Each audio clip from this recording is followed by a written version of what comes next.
और संवाददाता अरुण सैनी हमारे साथ फोन लाइन पर बन गए हैं। अरुण, क्या कुछ जानकारी मिल रही है, किस तरह की हड़ताल थी और अब वापस भी ले ली गई है? जी विशाल, रोडवेज कर्मचारियों की कुछ मांगे थी और उन मांगों को लेकर रोडवेज कर्मचारियों ने हड़ताल की चेतावनी भी दी थी, जिसके बाद उन्होंने हड़ताल भी की। लेकिन बीते कल पूरे दिन परिवहन सचिव से रोडवेज कर्मचारी संघ की बातचीत भी हुई और बातचीत के बाद वो बातचीत सफल भी रही और उसके बाद कर्मचारियों की तरफ से हड़ताल वापसी का निर्णय भी जो है वो लिया गया, जिसमें कि उनकी एक मांग थी कि जो रोडवेज बसों का रूट है उन बसों रूट पर निजी बस चालकों को जो है परमिट नहीं दिया जाना चाहिए। ये उनकी मांग थी, जिसको अभी मान लिया गया है। और इसी के साथ साथ ही कई जो संविदा कर्मी हैं और जिसमें कि विशेष श्रेणी चालक, परिचालक, तकनीकी कर्मियों के नियमितीकरण को लेकर भी उन्होंने उनकी एक मांग थी और इनके नियमितीकरण को लेकर भी उन्होंने जो है अपनी बात रखी है। तो इसके लिए भी जो है उन्हें आश्वासन दिया गया है और नियम ये कहा गया है कि नियमितीकरण की जो नियमावली में प्रस्ताव शासन को भेजा जाएगा और उसके बाद इस पर कुछ फैसला लिया जाएगा। हालांकि अभी जो है फिलहाल परमिट देने का निर्णय जो है वो स्थगित कर दिया गया है। तो ऐसे में अब उन्होंने हड़ताल वापस ले लिया, लेकिन अब आने वाले समय में जो नियमितीकरण की मांग है, जो लंबे समय से रोडवेज कर्मचारी कर रहे हैं और कई बार इसको लेकर आंदोलन भी कर चुके हैं, प्रदर्शन भी कर चुके हैं, हड़ताल भी कर चुके हैं। तो आगे कब तक उनका नियमितीकरण होता है और जो रिपोर्ट भेजी गई है उस रिपोर्ट में भेजी जाएगी, उस रिपोर्ट में क्या कुछ आता है और कब तक इनका नियमितीकरण होता है, देखने वाली बात होगी। तो ऐसे में जो कर्मचारी थे उनका क्या कुछ कहना है अब इस हड़ताल को लेकर, और जो अधिकारी हैं उनका क्या कुछ बयान सामने आया था अरुण? जी विशाल, बिल्कुल देखिए, जो कर्मचारी हैं उन्होंने अभी अपनी हड़ताल स्थगित कर दी है और अब वो हड़ताल नहीं कर रहे हैं। लेकिन आने वाले उन समय में उन्होंने कहा कि अगर उनकी नियमितीकरण की मांग नहीं मानी जाती तो आगे भी वो इस तरीके का फैसला उठाने में संकोच नहीं करेंगे और आगे भी इस तरीके का फैसला उठा सकते हैं। हालांकि मौके जो परिवहन सचिव के द्वारा उन्हें आश्वासन भी दिया गया है नियमितीकरण को लेकर, और ऐसे में जो उनके नियमितीकरण की मांग है उसको लेकर शासन क्या कुछ अब आदेश देता है, आगे क्या कुछ उसके लिए कार्य होते हैं, ये आगे आने वाले समय में देखा जाएगा। क्योंकि अरुण अब आगे आगे त्योहारों का सीजन भी है, अगर कर्मचारी हड़ताल पर चले जाते तो बड़ी परेशानियां हो सकती थी। तो क्या इसी को लेकर ये बड़ा फैसला लिया गया है?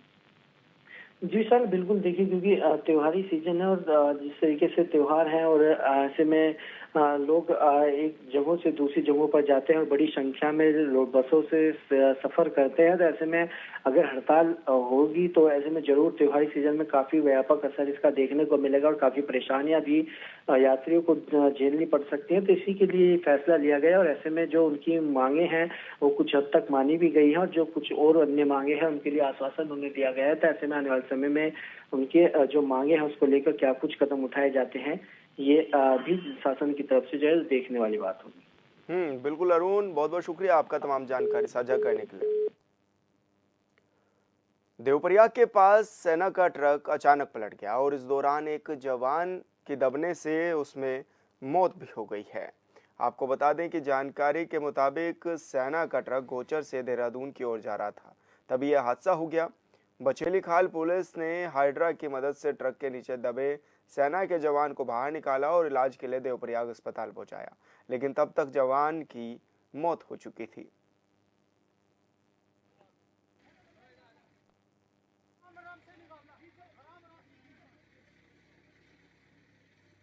बचेली खाल एनएचपीसी के पास एक ट्रक जो है आर्मी का रोड पे लुढ़क गया है, उसके नीचे कुछ लोग दबे हैं। सूचना पर मैं तुरंत अपने फोर्स से ही वहाँ पे मौके पे पहुँचा, तो वहाँ पे देखा कि एक आर्मी का ट्रक जो है रोड पर पलटा है, उसके नीचे एक आर्मी का जवान दबा पड़ा था। हम लोगों ने तुरंत रेस्क्यू किया और साथ में कई लोग आर्मी के वहाँ पे जवान थे, उनके द्वारा भी जो काफ़ी वो किया गया। साथ में वहाँ पे एक हाइड्रा बुलाया गया, हाइड्रा मशीन द्वारा वो ट्रक को उठाया गया, तो उस जवान को बाहर निकाला गया, उसको तुरंत हॉस्पिटल भिजवाया गया उपचार हेतु, लेकिन हॉस्पिटल में डॉक्टरों द्वारा उसकी मृत्यु घोषित कर दिया गया था। बड़कोट में लगे सीसीटीवी कैमरे 100 पीस बन चुके हैं और ऐसे में अब इसका फायदा चोर उठाते हुए भी नजर आ रहे हैं, जिसमें व्यापारी काफी चिंतित भी हैं। और इसको लेकर व्यापार मंडल बड़कोट ने 15 दिनों के अंदर कैमरों को सही करने की चेतावनी दे दी है। व्यापार मंडल अध्यक्ष बड़कोट धनवीर रावत का कहना है कि 1 साल से नगर पालिका बड़कोट के सीसीटीवी कैमरे खराब पड़े हैं, जिससे चोरों के हौसले दिनों दिन बढ़ रहे हैं। उन्होंने कहा है कि अगर जल्द ही सीसीटीवी कैमरे सही नहीं होते तो वे सड़कों पर उतरकर आंदोलन करने को मजबूर होंगे।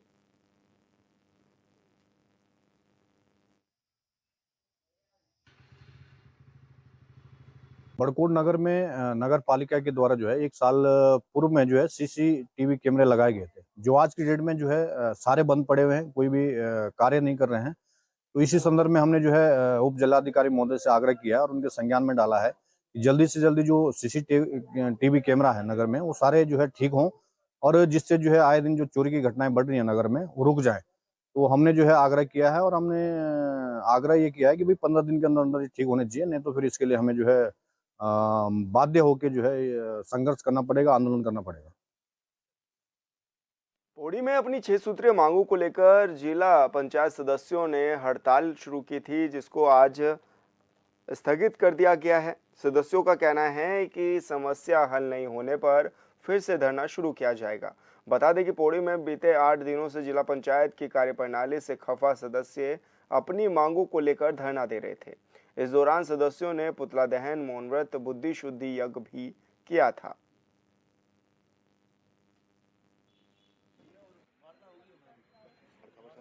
हमारे सम्मानित जिला पंचायत सदस्य यहाँ पर अपने 6 सूत्रीय मांगों को लेकर यहाँ पर धरना पर बैठे थे।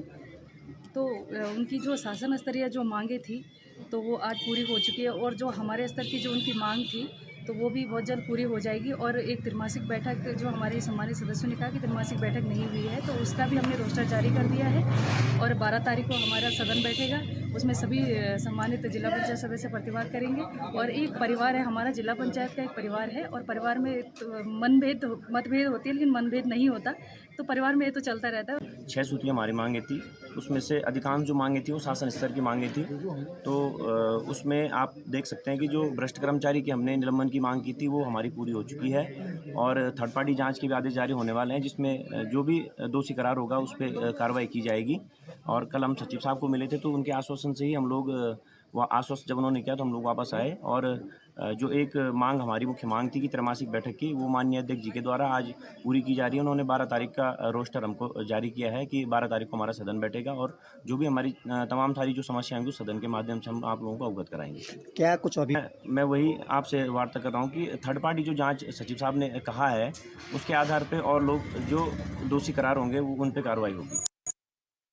हरिद्वार जिले के भादराबाद थाना क्षेत्र में देर शाम पुलिस को बड़ी सफलता हाथ लगी है, जहां पुलिस और बदमाशों के बीच मुठभेड़ हुई और इस दौरान एक बदमाश से मुठभेड़ के दौरान बदमाश गोली लगने से घायल हो गया और उसे गिरफ्तार भी कर लिया गया है। हालांकि 3 अन्य आरोपी मौके से फरार हो गए। वहीं जानकारी मिलते ही एसएसपी परमेंद्र सिंह डोभाल जिला अस्पताल पहुंचे, जहां उन्होंने स्थिति का जायजा लिया। पुलिस ने बताया है कि ये बदमाश रुड़की के नगला इमरती इलाके में एक खनन कारोबारी पर हमला करने की योजना बना रहे थे। 20 नवंबर को केदारनाथ विधानसभा सीट के लिए वोटिंग होनी है, लिहाजा कांग्रेस के साथ साथ बीजेपी जिताऊ उम्मीदवार की तलाश कर रही है। और इन सब के बीच कांग्रेस में अंदरूनी कलह की खबरें भी सामने आ रही है, जिसे लेकर अब बीजेपी चुटकी ले रही है। इस रिपोर्ट में देखिए।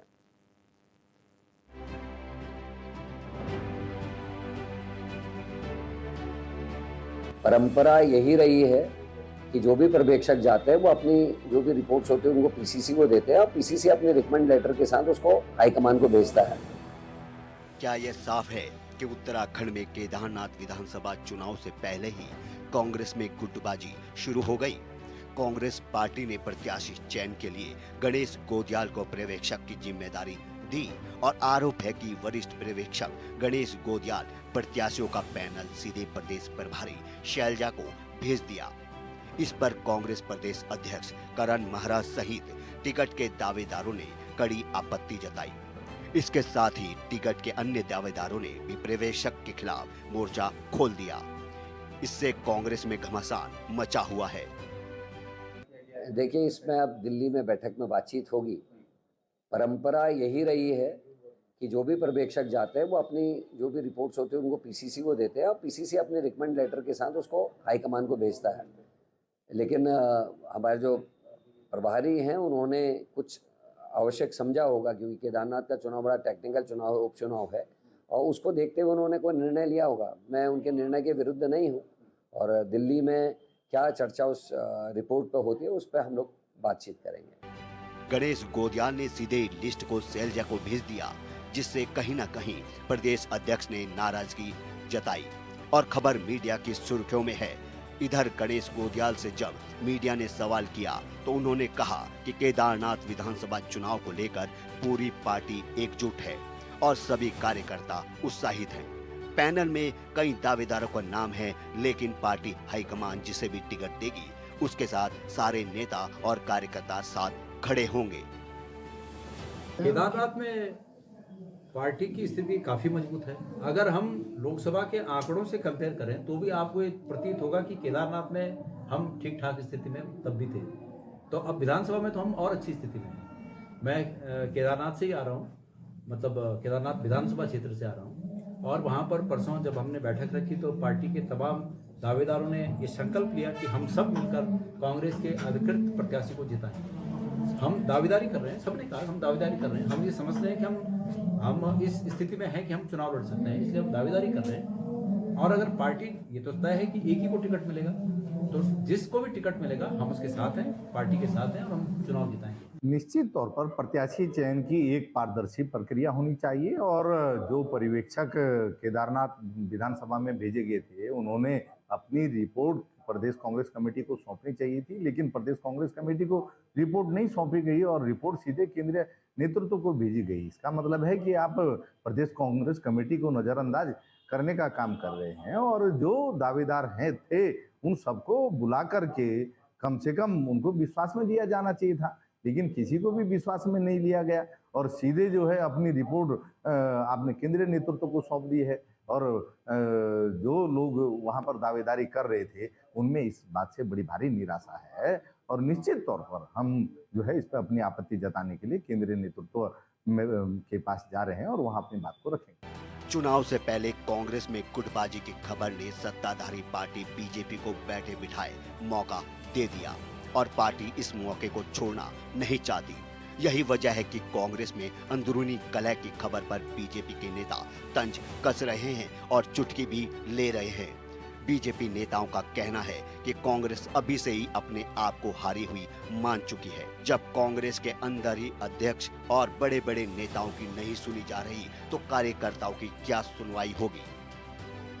देखिए, निश्चित रूप से जो संगठन, जो पार्टी, देखिए चुनाव लड़वाता कौन है? कार्यकर्ता लड़वाता है, संगठन लड़वाता है। और जब कार्यकर्ता ही नाराज है, संगठन के लोग ही नाराज है, प्रदेश का नेतृत्व ही नाराज है, तो निश्चित रूप से आप मान लीजिए केदारनाथ का जो उपचुनाव होने वाला है उसमें कांग्रेस पहले से ही हार मान चुकी है, क्योंकि प्रदेश नेतृत्व से लेके जो कार्यकर्ता है वो तो नाराज होकर जो दिल्ली जाने की बात कर रहे हैं, तो अब फिर चुनाव लड़वाएगा कौन? तो इससे साफ जाहिर है कि कांग्रेस ने अपने जो है हथियार पहले ही डाल दिए हैं केदारनाथ उपचुनाव को लेकर। देखिए, कांग्रेस में तो ये जो सरफुटम्बल है वो आज नहीं, कई पीढ़ियों से चला आ रहा है। आप देखेंगे कांग्रेस के तमाम नेता जो हैं आपस में इस प्रकार से लेग पुलिंग का खेल करते रहते हैं और उनके बीच में जिस प्रकार की रार देखने को मिल रही है, जिस प्रकार से प्रदेश अध्यक्ष कह रहे हैं कि उनको पता ही नहीं है और पर्यवेक्षकों ने अपने अपने नाम जो है जहां देने थे वहां दे दिए, तो ये लोग जो आपस में ही एक नहीं है, जिनकी आपस में एकता नहीं है, जो प्रत्याशी को लेकर के लेग पुलिंग का खेल कर रहे हैं, तो मैं कहता हूं पहले से ही कि कांग्रेस के ये हाल हैं, सूट में कपास और जुलाहों में लठन।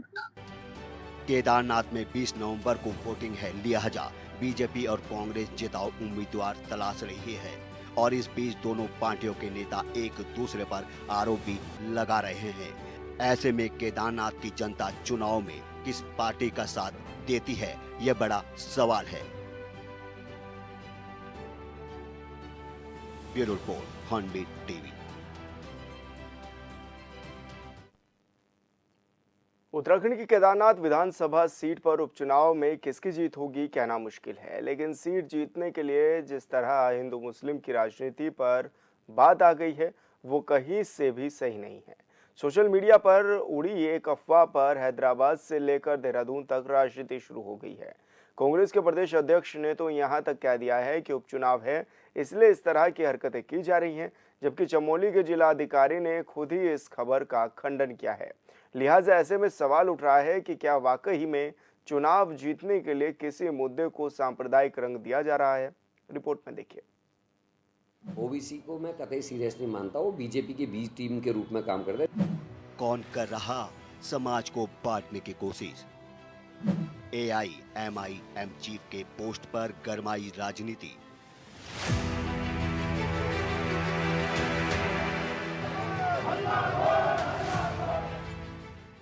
देवभूमि उत्तराखंड की विधानसभा केदारनाथ विधानसभा सीट पर 20 नवंबर को उपचुनाव है और उपचुनाव से पहले प्रदेश में एक बार फिर हिंदू मुस्लिम की राजनीति शुरू हो गई है।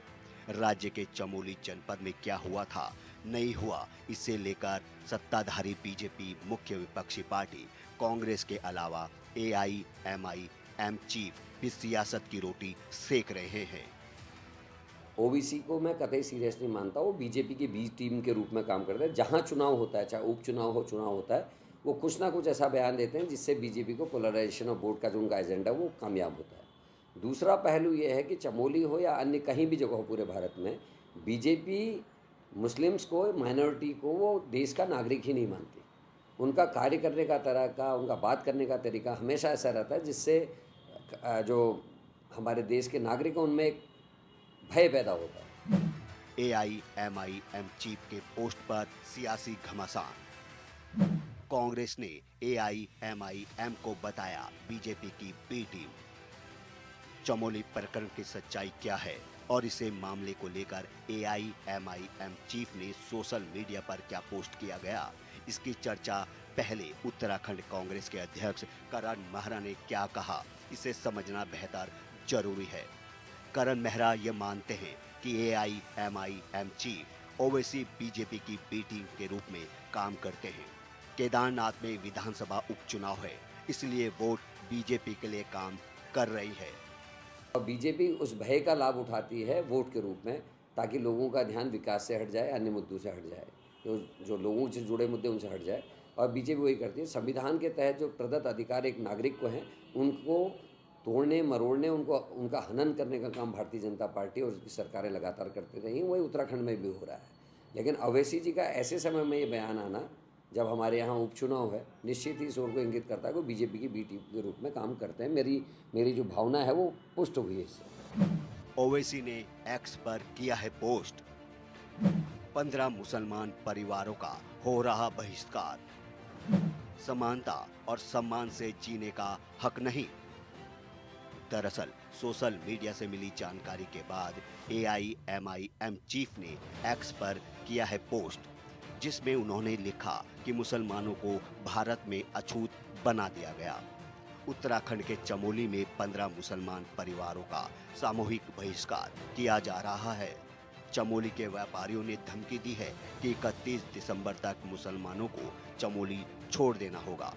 अगर मकान मालिक मुसलमानों को घर देंगे तो 10,000 का जुर्माना देना होगा। यह वही उत्तराखंड है जहां की सरकार समानता के नाम पर यूनिफॉर्म सिविल कोड लागू कर रही है। क्या चमोली के मुसलमानों को समानता और सम्मान से जीने का हक नहीं है? आगे उन्होंने लिखा कि मोदी अरब शेखों से गले मिल सकते हैं तो चमोली के मुसलमानों को भी गले लगा सकते हैं। आखिर मोदी भारत के प्रधानमंत्री हैं, सऊदी या दुबई के तो नहीं। ओवैसी के पोस्ट पर बीजेपी ने भी पलटवार किया है। बीजेपी का कहना है कि देवभूमि के मुख्य रूप से अगर कोई छेड़छाड़ करेगा तो उसे बर्दाश्त नहीं किया जाएगा। सम्मान और समानता, इसी के लिए समान नागरिक संहिता लाई जा रही है उत्तराखंड में। लेकिन इसके साथ साथ देवभूमि का देवत्व और देव स्वरूप बनाए रखना यह भी आवश्यक है। इसके स्वरूप को कोई बदलने का प्रयास करेगा, इसके स्वरूप से कोई खिलवाड़ करेगा, इसकी पवित्रता को नष्ट करने का प्रयास करेगा तो उत्तराखंड की सरकार बर्दाश्त नहीं करेगी, उसके खिलाफ कड़ी कार्रवाई करेगी। सोशल मीडिया पर किसने फैलाई अफवाहें? परिवारों को अल्टीमेटम की खबर है झूठी। जिलाधिकारी ने खबरों को बताया अफवाह। जिन खबर को लेकर प्रदेश की राजनीति गरमाई है, इसे लेकर भी कंफ्यूज की स्थिति है। सोशल मीडिया पर दावा किया जा रहा है कि उत्तराखंड के चमोली में खानसर टाउन में व्यापारियों के एक संगठन ने रिजोल्यूशन बनाया। इस रिजोल्यूशन के अनुसार इस इलाके में रह रहे 15 मुस्लिम परिवारों को अल्टीमेटम दिया गया है। और फिलहाल इस बुलेटिन में इतना ही। आप देखते रहिए हॉर्नबिल टीवी। नमस्कार।